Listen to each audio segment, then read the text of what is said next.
The massive starship Voyager drifted silently through the darkness of space. Captain Harris stood tall on the bridge, his eyes fixed on the main screen. The ship had been mapping this sector for 3 months, and today they had found something unusual. "Captain, we have completed the initial scan of planet XR7, said Officer Miles, his fingers moving quickly across the control panel. "The results are concerning." Harris moved closer to look at the data. The numbers made no sense at first. "These readings can't be right. Run the scan again." Miles shook his head. "Already did, sir. 3 times. The planet has gravity 1.5 times galactic standard. Temperature swings from -40 to +50 degrees in a single-day cycle. The atmosphere contains elements toxic to most known species. And the radiation levels." He paused. "Well, they're off the charts." Lieutenant Baker joined them, her face showing clear surprise. "By all known science, nothing should be alive down there." "And yet," Miles pointed to another screen, "we're detecting clear signs of advanced civilization. Cities, energy networks, even primitive space stations in orbit." Harris ran a hand through his gray hair. "A death world with intelligent life. The Council won't believe this." The Galactic Council had mapped thousands of planets over the centuries. They had a simple system for classifying worlds. Paradise worlds were perfect for most life forms. Standard worlds needed some adaptation but were comfortable. Harsh worlds required special equipment to visit. And Deathworld status was given to planets where survival was considered impossible. XR7, with its deadly combination of high gravity, extreme temperatures, toxic atmosphere, and radiation, was clearly a death world. Yet something lived there. Something that had built cities. "Prepare a shielded probe," Harris ordered. "I want visuals, and, if possible, communication with whatever lives down there." The crew worked quickly. Within hours, the probe entered the planet's thick atmosphere. The images it sent back shocked everyone on the bridge. The creatures moved on 6 thick legs, their bodies protected by natural armor plating. They stood twice as tall as a human, with multiple eyes and breathing vents. They had built massive structures from a material that looked like metal, but was clearly organic in nature. "They're perfectly adapted to their environment," said Dr. Wilson, the ship's biologist. "Evolution shaped them to thrive in conditions we consider deadly." When the probe established contact, the creatures seemed just as surprised to see aliens as the crew was to see them. Their language was complex, full of clicks and rumbles, but the ship's computer slowly began to translate. "They call themselves the Drakari," Miles reported. "And they call their planet Gentle Cradle." Harris couldn't help but laugh. Gentle. That death world. "That's the thing, sir," Wilson said quietly. "To them, it's not a death world at all. It's perfect. And they're asking about us. They want to know how soft, fragile creatures like us could possibly survive in space." The realization hit everyone at once. What was deadly to one species could be paradise to another. The Drakari had evolved in their harsh world and saw it as normal, even comfortable. "Send a message to the Council," Harris said. "Tell them we've made first contact with intelligent life on a death world. And tell them," he paused, "tell them we may need to rethink how we classify planets." Little did Harris know that this discovery would be just the beginning.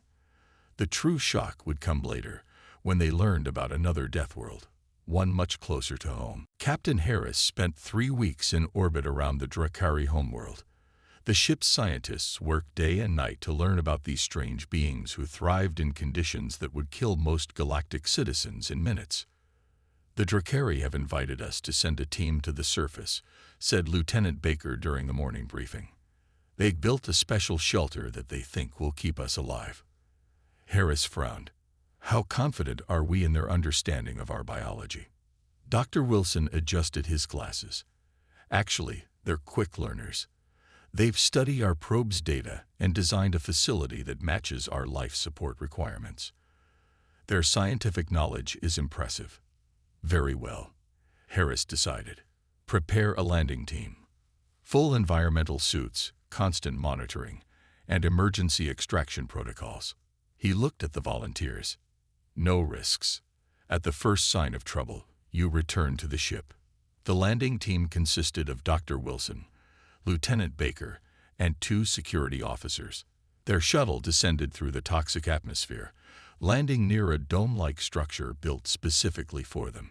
Inside the meeting facility, the humans came face to face with the Drakari. Even through their protective suits, the team felt uneasy. The aliens towered over them, their 6 powerful legs supporting massive bodies covered in thick plates. Multiple eyes studied the visitors with clear intelligence. "We welcome you to Gentle Cradle," the lead Drakari said through a translation device. "We have never met beings from beyond our world. This is a great day." Dr. Wilson stepped forward. "We thank you for your welcome. We are equally excited to learn about your civilization." The Drakari showed them maps of their world, explained their society's structure, and demonstrated their technology. Most impressive was their biological engineering. They had modified plants and animals to serve specific purposes rather than building machines. "Your approach to technology is fascinating," Wilson commented. "You grow your tools rather than build them." The lead Drakari's breathing vents fluttered, and what they had learned was laughter. Why waste energy creating something new when life already provides solutions? We simply guide it. During their 3rd visit to the surface, the Drakari shared something unexpected: star charts. "You have mapped nearby systems?" Baker asked, surprised. "We have not traveled to them," the Drakari explained, "but we observe. Our instruments allow us to study distant worlds." One massive limb pointed to a spot on their star map. "This one especially interests us. Our scientists believe it contains life, but we cannot understand how anything survives there." Baker studied the coordinates and felt a chill. The location was nowhere near any known Galactic Council world. "What makes this planet special?" she asked carefully. "It is chaotic," the Drakari said. "Unstable. The surface is mostly covered in highly reactive chemicals. Temperature variations are mild, but that allows millions of competing life forms to exist simultaneously. Our calculations suggest any intelligent species there would face constant biological threats." The Drakari's multiple eyes blinked in sequence. "We call it the water death. No Drakari could survive there. The low gravity would weaken our bodies. The wet atmosphere would soften our plates. The mild temperatures would allow diseases to flourish." Back on the ship, the landing team reported their findings to Captain Harris. "They've discovered another death world," Baker explained, "but deathly for completely different reasons than their planet is to us." Harris studied the coordinates. "Plot a course. We need to investigate this water death planet." Officer Miles ran the calculations. "Sir, it will take approximately 2 months at standard speed to reach these coordinates." "Then we better get moving," Harris said, "and send a message to the Council. Tell them we're investigating a second death world, one that even the Drakari fear." The Voyager's engines fired up, pushing the ship away from the Drakari world and toward a destination that would change galactic history forever. The Voyager traveled through space for 7 weeks. Captain Harris spent most days reviewing data from the Drakari homeworld and preparing his crew for their next discovery.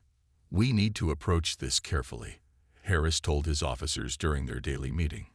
"If the Drakari consider this planet too hostile for their kind, we should expect serious dangers." Dr. Wilson had been studying the Drakari's information about the mysterious planet. "What's fascinating is why they find it dangerous. The Drakari evolved in high radiation, toxic gases, and extreme temperatures, but they're terrified of water, biological diversity, and mild conditions.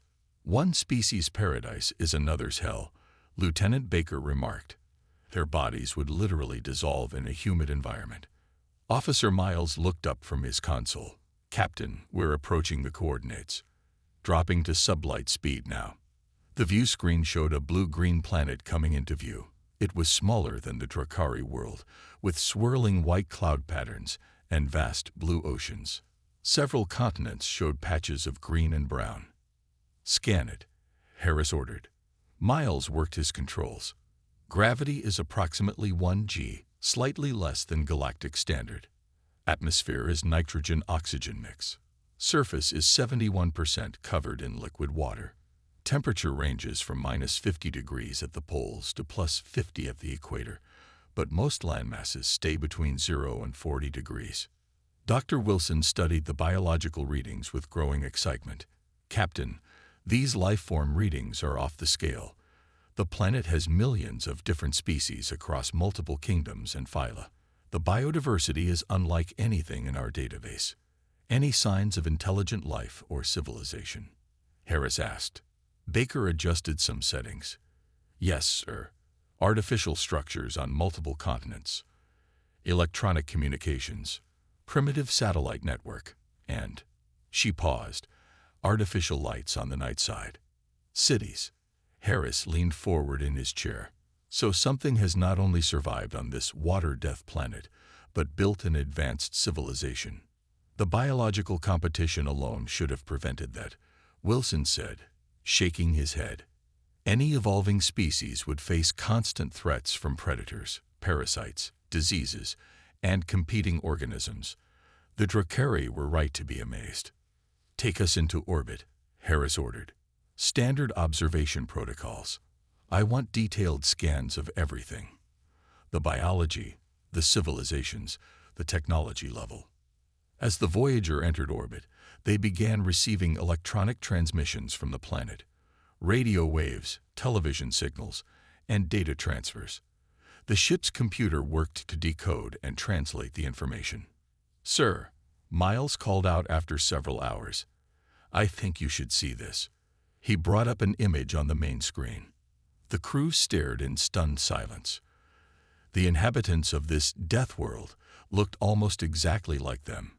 2 arms, 2 legs, upright posture, similar facial features. "That's impossible," Baker whispered. "They're human." "Not exactly human," Wilson corrected, scanning the data, "but remarkably similar to our species. The chances of convergent evolution producing such similar forms on different planets are astronomically small." Harris studied the images with growing concern. "There's only one explanation. This isn't some random death world the Drakari discovered." He looked at his shocked crew. "This is Earth." The realization hit everyone simultaneously. They hadn't been exploring new worlds at all. They had been circling back toward the human homeworld, a planet they had left generations ago, its location lost in old records. "But that means," Wilson's voice trailed off. Harris finished the thought. "It means we're the Deathworlders. Humans evolved on a planet that the rest of the galaxy considers too dangerous to visit. No wonder we've always struggled to find other inhabited worlds," Baker said quietly. "We've been looking for places like Earth, but to most species, our home is a nightmare." "Send a message to the Council," Harris ordered. "Tell them we've confirmed the second Deathworld's identity. And prepare a landing team. It's time to go home." The landing shuttle broke through Earth's cloud layer, descending toward a remote forested area in what the old maps called North America. Captain Harris had chosen this location carefully, far from major population centers, but close to smaller human settlements. "Life signs are everywhere," Lieutenant Baker reported, watching her scanner. "Plants, insects, animals. The biological activity is incredible." Dr. Wilson stared out the window in wonder.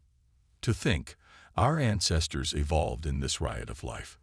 No wonder humans are so adaptable." The shuttle landed in a small clearing. The team of 5, Harris, Wilson, Baker, and 2 security officers named Ramirez and Patel, prepared to step onto Earth's surface. "Everyone remember," Harris said, checking his equipment, "we're observers only. Our ancestors left Earth 800 years ago. The humans here have developed separately. Their technology level appears to be early space age, similar to where we were when the Great Exodus began." "Why did we leave?" asked Officer Ramirez. "If this is our home." Harris shook his head. The records aren't clear. Some mention resource depletion, climate shifts, or political conflicts. Others suggest a desire to spread humanity across multiple worlds for survival. Well, humanity certainly survived here, Wilson noted. The team stepped out of the shuttle. The air felt strange, thick with moisture and filled with scents of plants, soil, and life. Birds called from nearby trees. Insects buzzed around them. A gentle breeze rustled the leaves. No wonder the Drakari considered this a death world, Baker said, looking around. There's so much chaos, life competing with life everywhere you look. They walked through the forest, taking samples and readings. Even with the shuttle's cloaking technology hiding it from Earth's primitive scanners, they moved cautiously. First contact needed to be handled properly. After an hour of exploration, they heard voices. Harris signaled the team to freeze as two Earth humans walked along a nearby path. They wore casual outdoor clothing and carried backpacks. Just hikers, Wilson whispered as they passed by without noticing the visitors. They look exactly like us, Paddle said. I could walk among them, and no one would know I'm not from Earth. Harris nodded. That's what makes this so remarkable. In just 8 centuries of separation, neither population has changed noticeably. They continued their survey, gathering data on plant and animal life.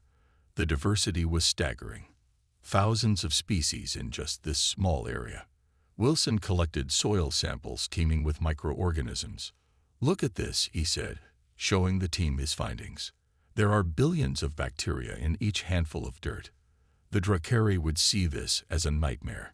Invisible life forms everywhere, ready to invade any available niche. But for us, it's normal, Baker replied. Our bodies evolved alongside these organisms. We have immune systems built to handle this diversity. As evening approached, they observed a small town from a distance. Lights came on in windows. Vehicles moved along roads. People walked on sidewalks, living their ordinary lives, unaware they were being watched by descendants of those who had left Earth centuries ago. What do we tell the council? Baker asked as they prepared to return to the shuttle. Harris watched the town thoughtfully. The truth. Earth isn't a death world. It's a crucible. The biological complexity that terrifies species like the Drakari is exactly what made humans so resilient. We evolved in an environment that forced us to adapt constantly. No wonder we've colonized 50 systems while most species struggle to settle even one new world. Wilson added, what other species see as impossible conditions, we see as challenges to overcome. As darkness fell, the team returned to their shuttle. The implications were just beginning to sink in. They weren't visiting an alien death world. They were experiencing the very conditions that had shaped humanity into the most adaptable species in known space. And soon, they would need to decide whether to reveal themselves to their long-lost cousins. The Voyager orbited Earth silently, hidden from the planet's primitive detection systems. In the ship's conference room, Captain Harris met with his officers to make a crucial decision. We need to establish contact, Harris said firmly. These are our people, even separated by centuries. Dr. Wilson wasn't convinced. Captain, the cultural shock could be devastating. Earth humans believe they're alone in the universe. They have no knowledge of the Galactic Council or that their ancestors left to colonize other worlds. And what about council protocols? Lieutenant Baker added, first contact with pre-FTL civilizations requires approval from the Central Committee. Harris placed both hands on the table. These aren't aliens. They're humans. Our protocols were designed for encountering new species, not reconnecting with our own kind. Officer Miles, who had been monitoring Earth's communications, spoke up. Sir, I've been studying their global information network. They call it the Internet. They're more prepared for the idea of extraterrestrial life than you might think. Their entertainment is full of stories about space travel and alien contact. Fiction is different from reality, Wilson countered. Harris made his decision. We'll approach carefully. A small team will make contact with a scientific authority figure, someone respected but not directly connected to any government. We need to establish trust before revealing ourselves to the world. After careful research, they identified Dr. Thomas Grant, a renowned physicist working at a university observatory in Colorado. His papers on extraterrestrial intelligence and space exploration showed an open mind combined with scientific rigor. The team, Harris, Wilson, and Baker, landed their shuttle near the observatory late one night. They wore simple Earth clothing based on patterns from internet sources. As they approached the building, they saw a single figure working late, visible through the windows. "That's him," Wilson confirmed, checking the photo from their research. Harris took a deep breath. "Remember, we're not here to frighten him. We're here to build a bridge." They knocked on the door. After a moment, Dr. Grant opened it, looking confused to have visitors so late. "Dr. Thomas Grant?" Harris asked. "Yes, that's me. The observatory is closed to visitors now. If you're students, please come back tomorrow during." "We're not students," Harris interrupted gently. "We need to speak with you about something important. Something not from this world." Grant's expression changed from confusion to wariness. "Who are you people?" "My name is Captain James Harris. This is Dr. Wilson and Lieutenant Baker. We come from a human colony 50 light years from Earth." Grant stared at them, then laughed nervously. "Is this some kind of joke? Did Peterson put you up to this?" Wilson stepped forward. "It's not a joke, Dr. Grant. Humans left Earth approximately 800 years ago, during what your history might call the 23rd century. We established colonies across multiple star systems. We've only recently rediscovered Earth." Grant's scientific curiosity began to overcome his disbelief. "That's impossible. We have no records of such technology or exodus. The departure wasn't well documented even in our histories," Baker explained. "It happened during a time of global crisis." "You look completely human," Grant observed. "We are human," Harris assured him. "Just like you." Grant's eyes narrowed. "Prove it. Show me something no human hoaxer could possibly have." Harris nodded to Baker, who activated a small device on her wrist. A holographic display appeared, showing the Voyager in orbit and a real-time view of Earth from space. Grant's face paled. "That's live footage. That's impossible with our technology." "We need your help, Dr. Grant," Harris said quietly. "Earth needs to know it's not alone. Humanity has spread to the stars, and now we've come home. Will you help us make contact with your world leaders?" Grant stared at the hologram, then at his visitors. His hands trembled slightly as the implication sank in. "My God," he whispered. "Everything changes now, doesn't it?" "Yes," Harris agreed. "For both our worlds." Dr. Grant worked with the Voyager crew for 2 weeks, helping them understand modern Earth society and preparing for wider contact. They agreed to approach governments gradually, starting with a small group of scientific and political leaders from major nations. The meeting took place at a secluded conference center in Switzerland. 20 Earth leaders gathered, unaware of the true purpose until Grant introduced Captain Harris. "What I'm about to tell you will change human history," Grant began, his voice steady despite his nervousness. "These visitors are not aliens. They are humans, descendants of people who left Earth centuries ago." The room erupted in disbelief and questions. A woman with short gray hair, the chief scientist of the European Union, spoke loudly above the others. "This is absurd. We have no records of advanced space travel technology from that era." Harris stepped forward. "We understand your skepticism. The Exodus happened during the great collapse of the 23rd century. Many records were lost. Our own histories are incomplete, but we know our ancestors came from Earth." "Prove it," demanded a stern-faced man representing China. Lieutenant Baker activated a holographic display showing the Voyager, star maps of human colonies, and DNA comparison charts between Earth humans and space-dwelling humans. "Our genetic markers are identical," Dr. Wilson explained. We are the same species with only minor adaptations from living on different worlds. As evidence mounted, disbelief turned to amazement. The American representative, a woman with careful eyes, asked the question everyone was thinking. Why have you returned now, after all this time? Harris explained about discovering the Drakari and their classification of Earth as a death world. We didn't know it was Earth until we arrived. The coordinates in our ancient star charts were imprecise. A death world.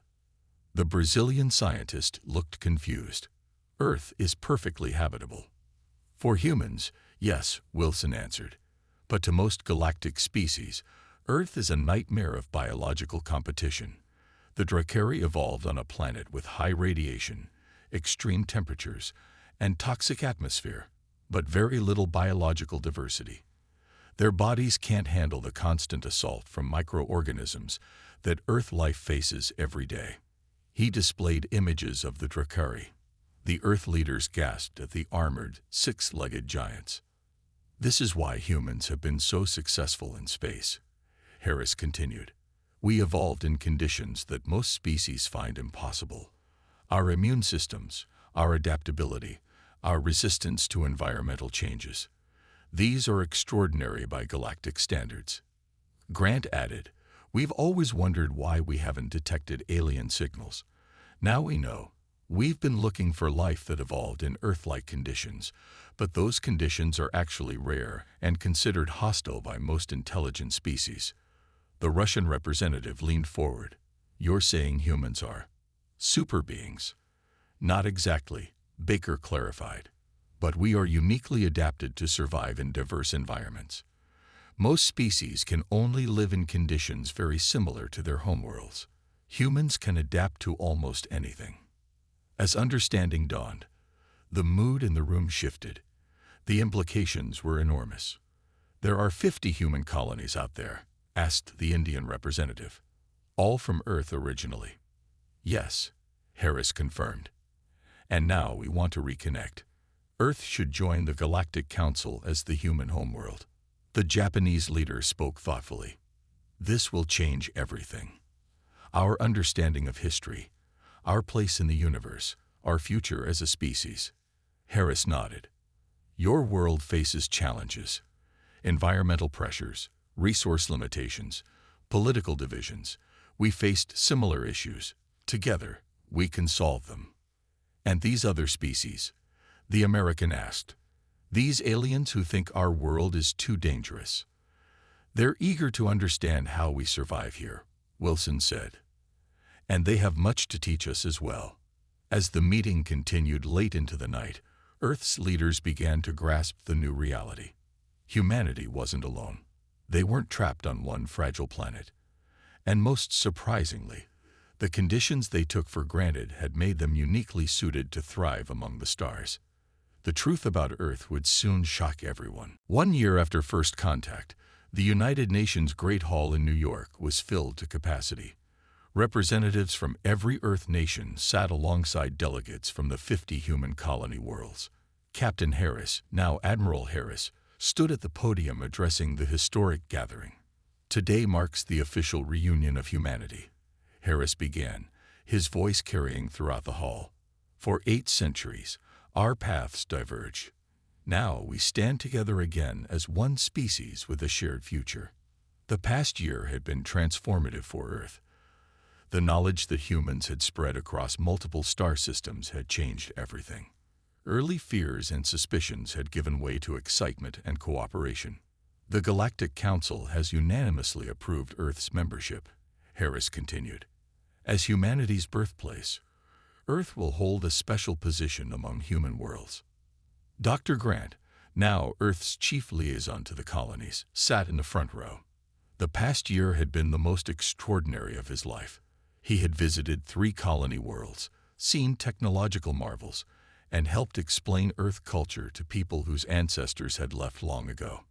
But perhaps the most profound change, Harris said, is in how we understand ourselves. We now know that humans are unique in the galaxy. The conditions that shaped us on Earth created a species with extraordinary adaptability. On the large screen behind him appeared images of the Drakari and other alien species the colonies had encountered. Each had evolved for specific environments: the crystal-based luminary who breathed methane, the aquatic Merendi who could only survive in precisely calibrated salt water, the gaseous Vol who lived in the upper atmospheres of gas giants. Most intelligent species can only colonize worlds almost identical to their homeworlds, Harris explained. But humans? We thrive almost anywhere. The biological challenges of Earth prepared us for challenges across the stars. A murmur ran through the crowd as a new figure approached the podium. Standing nearly twice as tall as Harris, the Drakari ambassador moved with careful steps, the environmental suit protecting its body from Earth's deadly atmosphere. "My people once feared your world," the Drakari's translated voice rumbled through the speakers. "We called it water death and thought nothing intelligent could survive here. We were wrong." The Drakari raised one massive limb in greeting.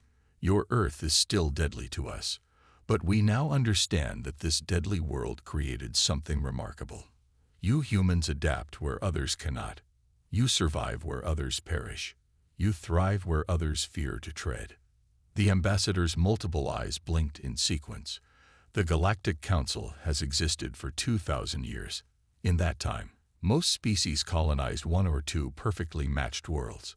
Humans have already settled 50 diverse planets, and you've only just begun. After the Drakari finished speaking, Harris returned to the podium. "Earth is now entering a new age. The technology from our colony worlds will help solve the environmental challenges facing this planet.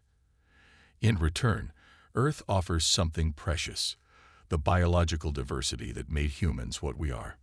Scientists had already begun studying Earth's ecosystems to understand how biological competition had shaped human development. The constant evolutionary arms race between predators and prey, parasites and hosts, had created immune systems and adaptability unmatched in known space. "The stars are now open to all of humanity," Harris said as he concluded his speech. "Colony ships will depart next month for those who wish to start new lives elsewhere. But Earth will always remain our ancestral home, the crucible that forged our species." As the ceremony ended, Dr. Grant stepped outside the UN building. Looking up at the night sky, he could see the lights of several colony ships in orbit, visible even through New York's light pollution. "Deathworld," he murmured to himself with a smile. Who would have thought that was a compliment? The truth about Earth had indeed shocked everyone, not because it was too harsh, but because its harshness had created humanity's greatest strength. In a galaxy where most species existed in narrow environmental niches, humans were the exception.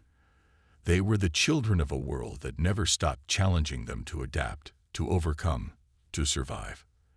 And now, united once more, humanity was ready to face the stars together.